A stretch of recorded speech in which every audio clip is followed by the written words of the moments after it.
దీనికి సంబంధించి మరింత సమాచారం మా కరెస్పాండెంట్ శివశంకర్ అందిస్తారు. శివశంకర్, చెప్పండి, దీనికి సంబంధించి మీ దగ్గర ఉన్న అప్డేట్స్ ఏంటి?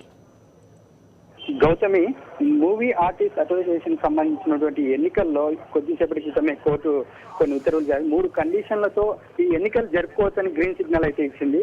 మొదటిగా అంటే మొత్తం ఎలక్షన్స్ మా ఎలక్షన్ సంబంధించి వస్తున్న ఆరోపణలు, అంటే ఏదైతే ఓ కళ్యాణ్ చేసిన ఆరోపణలు, పారదర్శకంగా ఎన్నికలు నిర్వహించడం లేదు, ఇవన్నీ ఇరు పక్షాల వాదనలు ఉన్నటువంటి కోర్టు 3 కండిషన్లు పెట్టేసింది. వాటికి సంబంధించి ఎన్నికలు మొత్తం వీడియోగ్రఫీ ఉండాలి, తర్వాత ఎన్నికలు జరుపుకోవచ్చు, ఓటింగ్ బ్యాలెట్ సంబంధించినటువంటి వాటికి సంబంధించినటువంటివి కూడా పూర్తి స్థాయి పారదర్శకంగా ఉండాలి, వాటన్నిటిని కోర్టుకు సమర్పించాలి. ఆ తర్వాత నిర్ణయాలు మాత్రము తుది నివేదిక సమర్పించే ముందు, అంటే వాటిని పరిశీలించిన తర్వాతనే వాటి ఫలితాలను వెల్లడిస్తామని చెప్పి కోర్టు ఆదేశాలు జారీ చేసింది.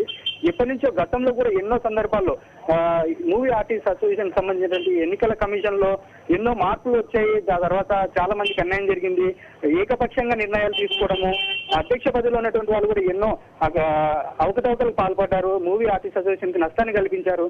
ఇవన్నీ కోర్టు దృష్టికి తీసుకున్నటువంటి ప్రత్యర్థి ఎవరైతే ఎన్నికలు జరపకూడదని వేశారో అతని ఉత్తర్వులు అవన్నిటిని పరిశీలించిన తర్వాత ఈ నిర్ణయం తీసుకున్నట్టు కోర్టు ఆదేశాలు జారీ చేసింది.